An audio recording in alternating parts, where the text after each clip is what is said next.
Aris number 28, Raymond Admas, please come in. Raymond. Mayor Elaine, tuloy ang mas maigting na kampanya laban sa korupsyon sa pamahalaan ngayong 2026 na tinaguriang Year of the Fire Horse. Ito ang pangako ni Senate President Pro Tempore Panfilo-Ping Lacson ngayon na mas galit at gising ang ating mga kababayan matapos mabuking ang pandarambong sa buwis na kinokolekta sa kanila. Sabi ni Lacson, dapat ay maghanda ang ating national leaders upang tugunan ang mas marami pang usapin ng corruption ngayong 2026. Nagpasalamat ito sa 2025 at nakabalik siya sa serbisyo publiko at muling nakasamang mga dati nitong staff na kanyang iniwan noong 2022 at nadagdagan pa. Sila ang kanyang kaagapay sa pag-expose sa iba pang issue ng corruption katulad ng nangyaring matinding paglapastangan at pangabuso sa national budget. Simula nang siya ay umalis ng Senado 3 taon nang nakalipas. Umaasa si Lacson na sa 2026 ay mas marami pa siyang makasama sa kampanya laban sa katiwalian at ang kanyang maitutulong kasama ang mga staff ay ang kanilang research at gagawing investigasyon. Siya ang kasalukuyang chairman ng Senate Blue Ribbon Committee na nag-iimbestiga sa mga katiwalian sa gobyerno. Umaasa ito na hindi bibitaw si Pangulong Bongbong Marcos sa kampanya laban sa korupsyon sa naranabi nitong ilang taon sa pwesto. Paniwala ni Lacson ay nasa Pangulo ang momentum simula ng kanyang pamosong pahayag sa kanyang SONA na mahiya naman kayo. Sa kasamaang palad ay hindi pa rin kampi sa kanyang karamihan ng mga Pilipino batay sa pinakahuling resulta ng survey. Ito si Raymond. Raymond. Bilang graph buster ang Senator Ping Lacson, kailan magpapatawag ng hearing ulit ang Blue Ribbon Committee?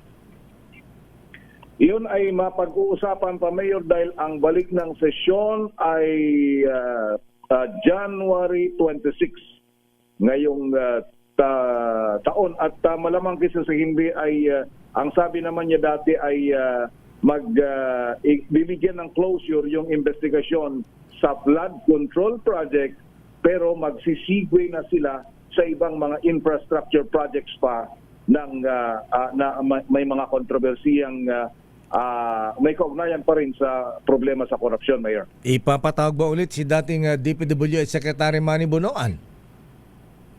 Nabanggit na niya yan, Mayor, lalong-lalo na yung kanyang pagkakabanggit ng nitong bago magpasko na napakalaki yung tinawag na allocable ni dating DPWH Secretary Manny Bonoan na sa iba't ibang mga infrastructure projects sa pamahalaan, Mayor. Ayan, oo. Kaya lang nasa Amerika ang dating secretary. Ewan ko lang kung babalik pa siya o hindi. Yan ang tanong dyan. Ayun.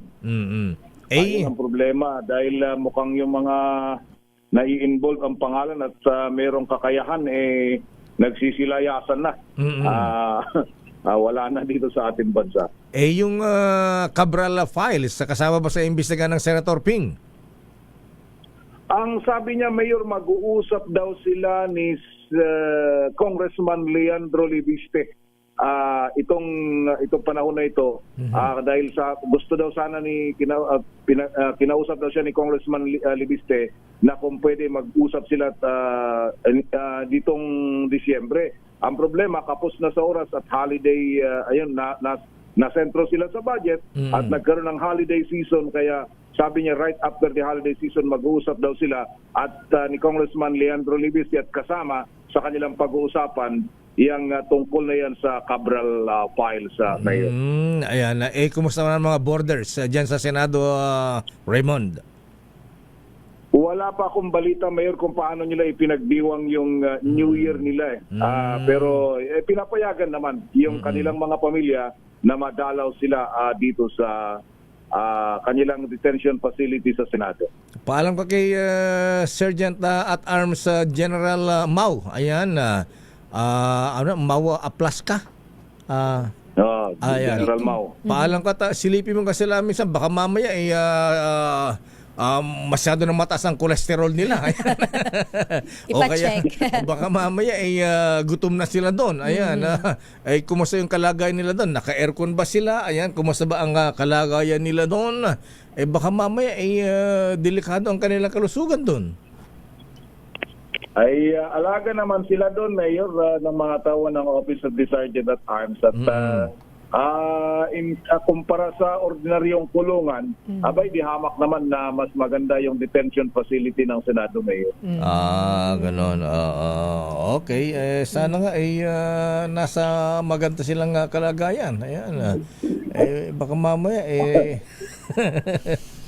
nahirapan na sila dyan ng husto. Ayan. Sabi mo nga baka naguhukay na Sa bagay, di maiwasang malungkot sila, Raymond. Dahil una, di na sila nakapag-casino. Ayan. Yung normal life nila lang Ayan, kaya, no? Yung party-party. Di na nakapag-papaharurot ng Ferrari. Sports car. Ayan, Ayan. Lamborghini. Oo. Ayan, oo. Ayan, yung mga ganun ba? Baka bored na sila dyan. At saka yung yung pang Ano lang kayo? RNR. Ayan, rest and recreation. Ang Ayan. totoo lang dyan, Mr. Chair, maganda lang yung asawa ko. Ha? Pinlay mo na naman yun na, nakakairita. Si Alex Sakit sa Abilido. tainga. Diba naman yun, si Pogi naman yun. Si Pogi na ba? Pogi tawag sa kanya, di ba? Si Alex Pogi. Ayan, Alex Pogi na Abilido ng Legacy, ha? Believe ka talaga dyan, ang galing ni Pogi, ha? Biro mo, number 1 sa listahan ng presidente binanggit sa zona na Pero hindi nababanggit talaga pangalan niya, Lakay. Actually, siya ang binansagang flood control king, ha? Kasi top 1. Pero yan, sino kaya ang padrino nito? Ayan, ha? Ang lakas, ha? Ayan, believe ka rin, ha? Ayan, mas malakas ang padrino kaysa mga diskaya. Ay, wala. Yung mga diskaya, durog na durog eh. Wala ang mga diskaya dito kay Alex Pogi. Siyempre, may wife na maganda eh. Ayan, gano'n ba yan? Okay nga, Rod. So, abangan natin ang mga latest dyan sa Senado, Raymond. Yan medyo may exciting ang 2026, Mayor. Right after yung mga experience natin ng 2025, tignan natin kung paano maiiba ang 2026, Mayor. Ayan. Okay nga, Rod. Maraming salamat, Raymond. Ito si RH28, Raymond Advance para sa DCRH, una sa Pilipinas, una sa Pilipino. Maraming salamat, Raymond Adpas, mula sa